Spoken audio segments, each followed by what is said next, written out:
ni giki wize kuri Norahaske? Norahaske namwigiye ko kwicisha bugufi. Babalao Nora. Fani akaba afise ikintu kimwe. Niwe yama yibutsa umugabo wiwe yuko igitoro kigira gihere. Yuko vidange ikenewe. Utuntu duto tw'udetail. Wewe ari bon sana ku. So urumva ni couple yi completing abara completana. Wow. Ariko hari abantu bavuga ati bajya abantu winjiye indani ubona abo bakorana barabanyoshe mu kwigira umengo nabantu bakijijwe ariko abo bakorana uyo muntu yovuga nk'ivyo abivugiye aho ntari po ariko abivugiye aho ndi uwo mumara notangura kwanza kwa actinga kujya mu na actinga muri film nkamubaza neza aho yabikuye n'umuryango mwiza w'abantu bakora rukiriso bafise umutima mwiza Fanny umugabo wiwe n'umuryango wose timu yose bafise umutima mwiza baritaha abantu bakora neza ntabwo arabaye escroc nahuye n'abantu benshi muri industry abo tuko turakorana byaje kuri John K. John K yarabizi neza yuko jatazina ndaronka sinari bwagira izina ariko yaravuze no nta zino ugira but you have got the talent ntudutebe ahantu ufise abantu bari negative nubwo bavuga ngo umuntu akenera abakunzi n'abansi ariko umaze kubona negativity around you vyiza wokinjura hakiri kare kuko aho utari burare bakareba none Fanny Ravine kwera ho muha central. Bon, simvuze yuko urabona Fanny n'umwanditsi. Let's say Fanny yanditse filme yiwe akavuga uvuze gute? Man be urazi yuko Mr Vibe.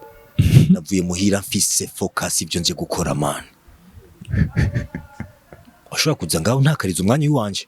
Urazi ko niyo kamera ashobora kwivuna je nshaka kumera. None man dupfuye iki vraiment? Acho dupfa ari kurumva.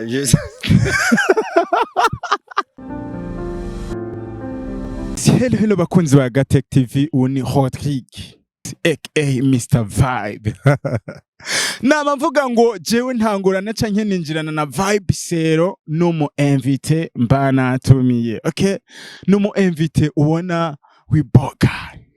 Bakunzi ba Gatech reka tumanze tumwumve sound ya sound nyene turayikeneye bro. Ushaka kubona mutsa bakunzi ba Gatech bro. Yes ndabaramukije cyane bakunzi ba Gatech. Muri beza muri ababuga ndagiye cyane uno munsi natewe iteka na Mr Vibe tuko turitera inkuru ngaha ni byiza cyane. You're welcome my bro. Thank you very much. Igihe kinini ndakurondera ndakura. Why smash? Smash iyo ni question nziza cyane. Why smash? Smash narihawe n'abagande.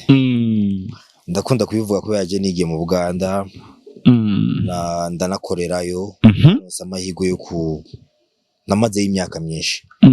So abagande twakoranye bashimye kuri nyita umbo bashimye bobo je ndazizi peut-être mbagijwe ndaza kuzivuga. No mara ukeneye azoza inbox ndazimubwiriza ariko nabagande bari impaye nabo ndabakumbuye yabumva ikirundi bonkurikiranye ariko nizere ko bazoshira ko subtitle bazobikurikiranye. Okay, thank you. Ni Smash bona ni zina rikora vibinga muri no data series. Kubera iki washimye gukoresha iryo zina? Nashimye kurikoresha kubera ndamaze kugi adoptinga. It's my name now. Okay. Jewe nahisemwo Smash kubera kwanza nasanze rinsa nayiravye mu kiyombo na Smash. Ubundi kare bagita LZP. Turaza kubishikiye. Ariko nabonye sana Smash. Nanjo na matchinga na Mr Vibe. Man, so Vibe ufise zirareza. Bro, bakunzi ba Gatech nukuri je nabona natumiye uyu munsi noneho murambwira muri comment ni Smash ubona ari karabica bigacika mu industry ya 257 ndavuga cyane mu kintu c'amafilm Smash gute winjiye mu bintu vya film? Nagiye muri film mperekeje umugenzi ari kera muri 2012 ngezeyo bari babuze umuntu akompleta ikibanza barambwira ngo hagarare ngaha niko nca ku mayange maze guhagarara mu nyuma ca ndiyongera ndavuga akantu baravuga wow mbere ukinyega man yes this is my first time baravuga ufite impano yo gukina oh my goodness wo bandanye bro na ko nkiri mu pete mfite igihe ntuzenya entertainment muri je nakunda cyambona why not byose ni ikintu gituma umuntu aba imbere ya kamera reka let me give it a try no je nuko natanguye kandi maze gutangura though nakina mu Giswahili yava ariko navuye ndabikunda none ubu byarakoroheye kandi wize mu Giswahili gukina film byaranyoroheye kuko je nkunda kuvuga ko no mu kwiyumvira niyumvira mu Giswahili ariko udafise ugasohora ivyiyumviro niyumvira mu Giswahili nkaca ndabiconvertinga nyene mu rundi uri chat GPT ariko byaranyoroheye kubera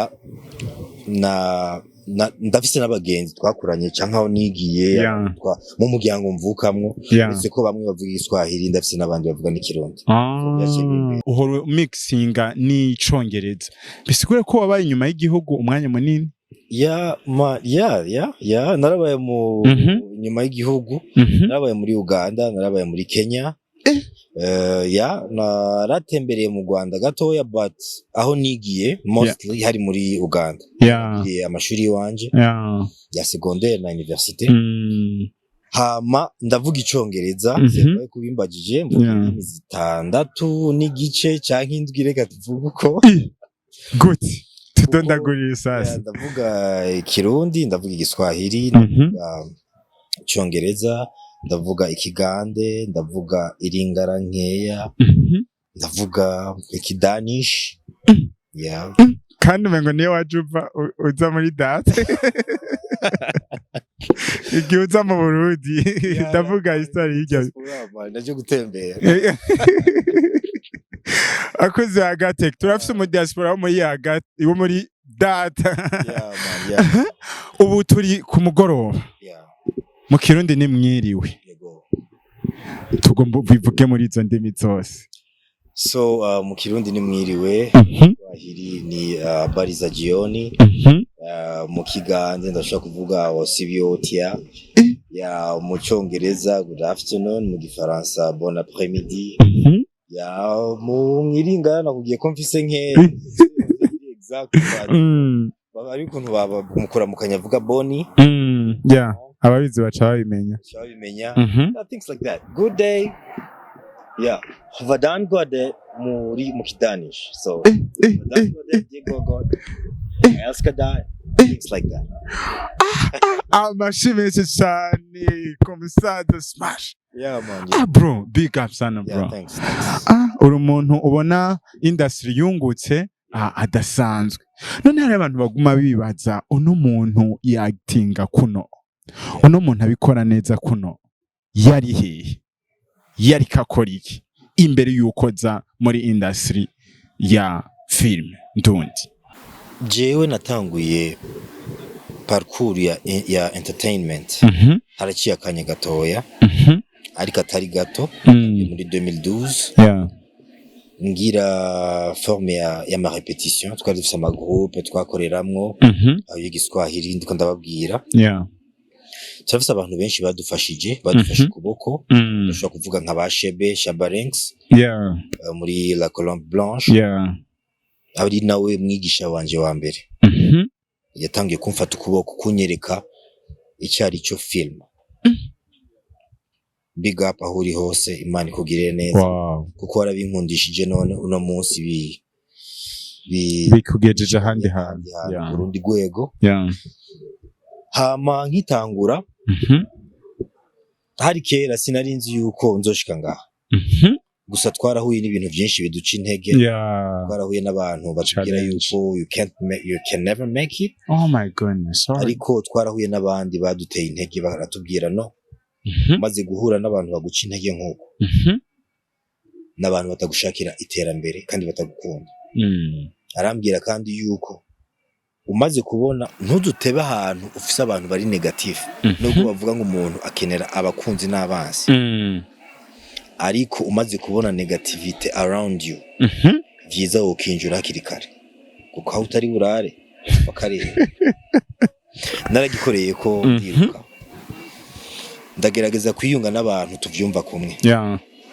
abantu banshigikira abambere bari umuryango w'iwanje my mom no mufani wa mbere w'iwanje ndafise my brother Kevin na wene my whole family na papa wanje ubu yarabaye umufana nubwo mu ntango atari umufana atari umufana bro ntiyari umufana ariko ubu yarabaye umufana ntiyabikunda cyane ntiyabitahura burya mu buzima Imana ifise abantu kurungikira kugira ngo bamere nk'ikiraro bagukura ku rwego rumwe bagushikana ku rundi bagukura ahantu hamwe bagutwara ahandi hantu uyo nawe si uwundi ni Mr John K biciye kuri John K amahirwe yo guhura n'abandi bantu benshi nahuye n'abantu benshi muri industry abo tuko turakorana biciye kuri John K tukiraho hariho abantu bashobora kuvuga ati no muntu kugira ibintu ariko aravuga tuvyemeze natubwire ayo mafilime amaze gukinamo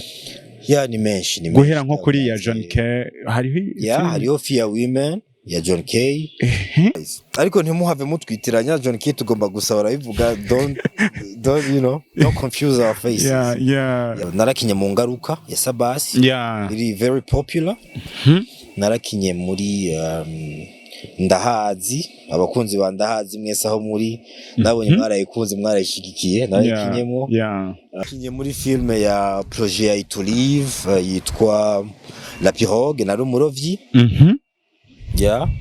narakinye muri Éclosion du Destin ya Nadege narakinye muri Love to Death y'igiswahili ya Colombe Blanche ndamaze gukina mu filme menshi cyane shaka kugezaho bro nikihe wize mu bintu byo gukina amafilme nikihe wovuga ati hari ikintu gituma mba influence ku bitume mbandanya gukina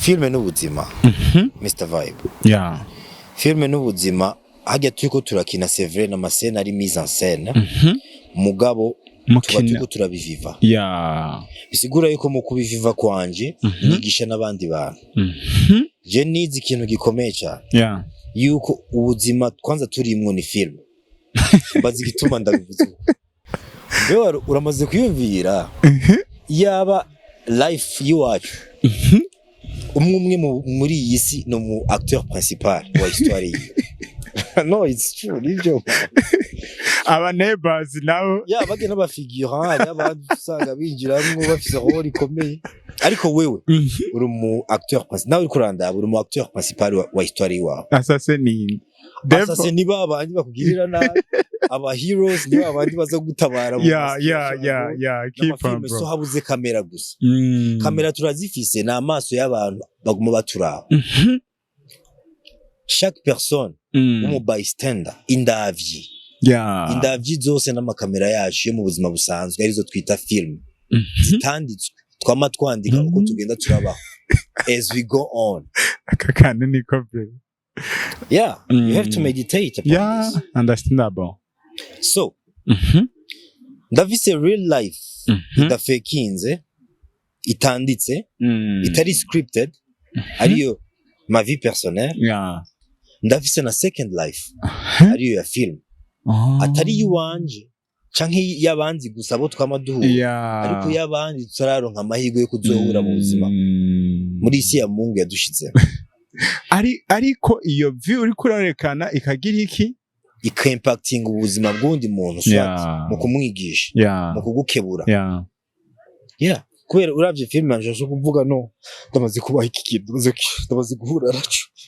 ikaguha emotion soit bikaguha strength inguvu so kugira tubakunda natwe kugira mudukunda natwe turabakunda turabitwaranye bo ciyengira amasiko kugira tushobora kwinjira muri filime neza ubona ya data je ngomba watinge kujya ukuntu washoboye gufata Fanny Lavine agomba agukagure canke ko akumenye yuko abivuge yuko wishe ujya mu brother wa ngomba werekane sinzi ico ufatira ko ariko hari hakasene nyene werekana yoweka uvuze gute man be urazi yuko Mr Vibe navuye muhira mfise focus ibyo nje gukora man ashobora kuza ngaho ntakariza umwanya w'iwanje urazi ko niyo kamera ashobora kwivuna je nshobora kumera none man dupfuye iki vrema aco dupfa ari kurumva man reka Mr Vibe areka korayo man ashaka ntangure guconnecting insinga so Mr Vibe yeah ubudagire man abantu benshi peut-être karu nakuzi reka abantu benshi bafise ukuntu bibaza yuko jewe personality yiwanje umuntu akaze yes none ico kintu wokidusigurira gute ko muri filime wishe umuntu imagine je ndakunda abantu guys ndakunda abantu ndumutipe ameze bien gusa nkuko nabibabwiye yuko tugerageza kwenkarna ico tutari kugira ngo tukibe kugira ngo uri kararaba ashobore kuryohera kandi atahure message ndashobora kuba romantique ndashobora kuba kind ndashobora kurira ndashobora kubikora byose ariko bivaye na hore babama biya bintu nta ntambamye ntabwo wabigize ko kubona ari couple solution couple ubona vibinga byagenze gute kugira wisanzure kuri Fanny Ravine kujya watsuje risanzura ari babalao umviriza kwanza turetse n'ivyo umuntu w'umusineasta bushitse ari inza za on set scene ivuga ngo bigenduko ari inze akauka akemera yuko bamukamera turi kumwe tuyikine ndavyibagira nkibagira yuko turiko turakina canke yuko hari umuntu ariko aturaba canke yuko yo bafise kwa donc dakina n'urupfasoni rurimwo ariko ngerageza gukina nkoresheje donc nkaguma muri vibe nyene muri vibe simve muri modu ngo ni kwera wabonye ujya ni kubera ari ama distraction nshobora kwishiramo ugasanga like nk'ubu Jeffani twahuye akorana n'umugabo ni habari ugasanga hariyo scene nkwiye kumufata nko kugatama cyangwa ndamusome kwitama bica bisaba yuko nanjye nkoresha basi ubwenge nk'umuntu akuze hari haya amafaso menshi yo kwerekana yuko umuntu ari muri romantisme nubwo utorinda kugira ibirenze muraza abaturaba basaba kuze gusa n'abana baturaba fo yuko tuba exemple kuri ku bantu baturaba bakuze n'abato so turakora tukerekana kijya kintu ariko muri façon iri urashaka kuvuga ati hari ubwoko bw'amabizo umuntu ashaka kuvuga ati nane centrale vraiment ngo ni film ya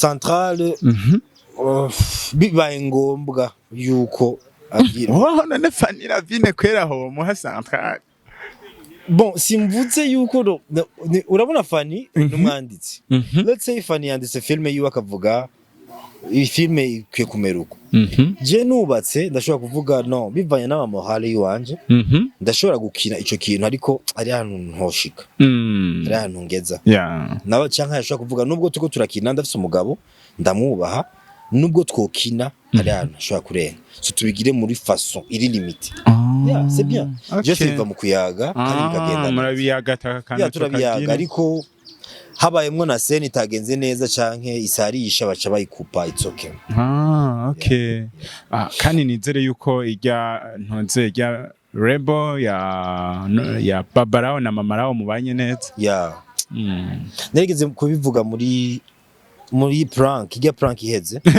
ahubwo irya prank twakoze na ba Fanny nerigeze kubivuga ndavuga ngo n'umuryango mwiza w'abantu bakora rukiriso bafise umutima mwiza Fanny umugabo wiwe n'umuryango wose timu yose bafise umutima mwiza baritaha abantu bakora neza ntabwo ari aba escroc bari serious. Ariko hari abantu bavuga ati bajya abantu winjiye indani ubona abo bakorana barabanyoshe mu kwigira umengo n'abantu bakijijwe ariko abo bakorana je uyo muntu yovuga nk'ivyo abivugiye aho ntari po ariko abivugiye aho ndi wo mumara notangura kwanza kwa actinga kujya muri actinga muri film nkamubaza neza aho yabikuye. So c'est pas vrai ariko umuntu wese avuga ikintu bivanye na experience.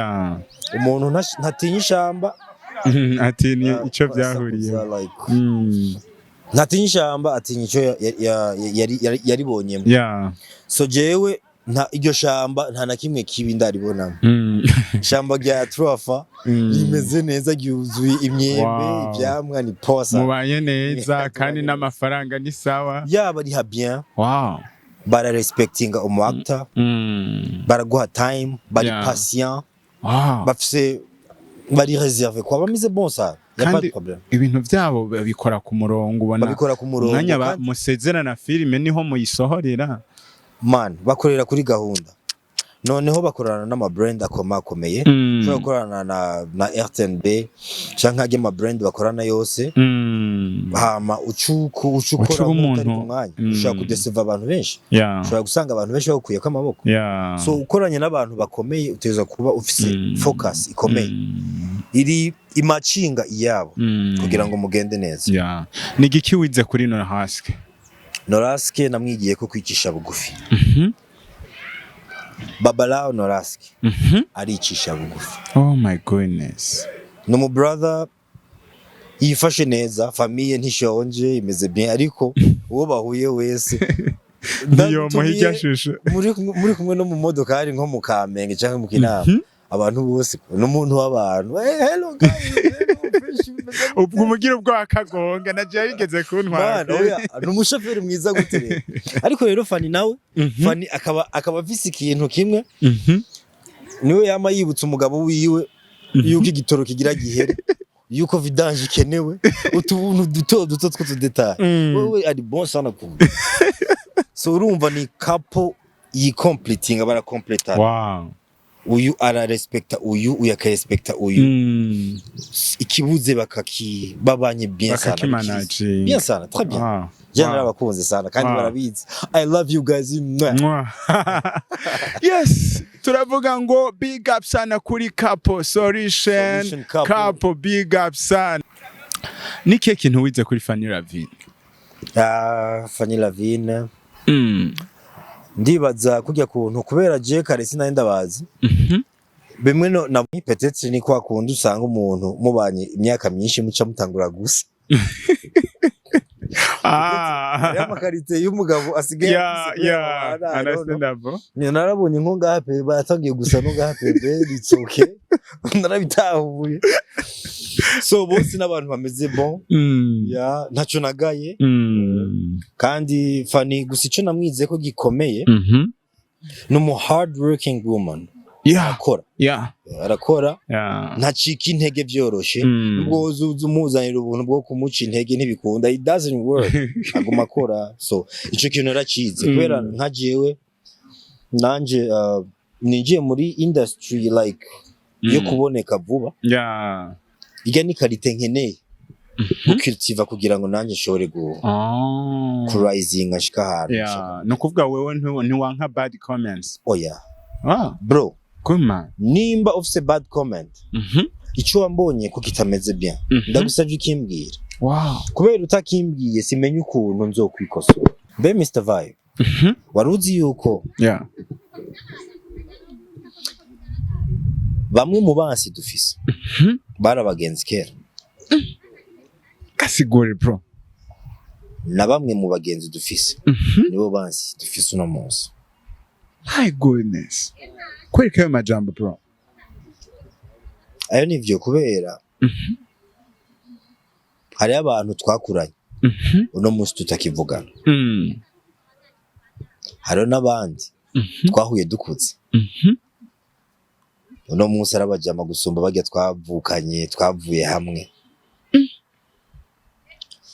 hari n'abantu twarabagenzi ubu tudashobora kuvugana nawe tutavugana ubu tuvugana bampfamfe gusumbana bajya bakera. Bibutse ya channel yawe. Channel yanje ni Smash Finnegan nkuko vyanditse ngaha.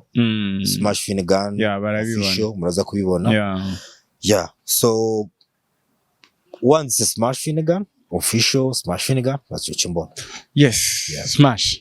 Nizere yuko bagiye kugufollowinga kandi urafite abakunzi uzobibona niba bikwereke rero apana ku munwa gusa. Kindi naco shimye no kuvuga ati umuntu ntiyamavuga byiza gusa ivyo bibi bashobora kumuvuga karashobora kubikuramwo iki icigwa Darison. My brother ndagushimiye cyane ku mwanya uduhaye.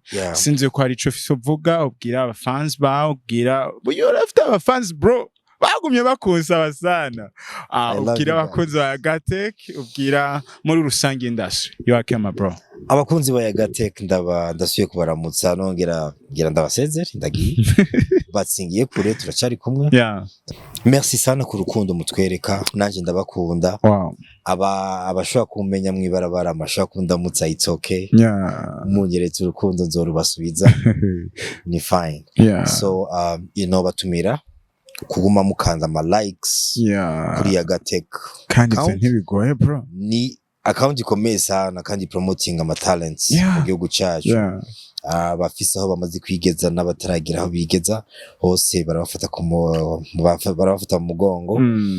Mukomeze kandi bafise no mutipa kerebutse sana vibe Mr. Vibe Rodrigo ubutipa tajoro bana mubwiye areke kwinyegeza inyuma kamera aguma yinyegeza. Person my bro. But nizere yuko ubundi munsi azogira. So I love you so much. Thank you. Reka turangize tuvuga ngo ciao. Ciao. God bless you.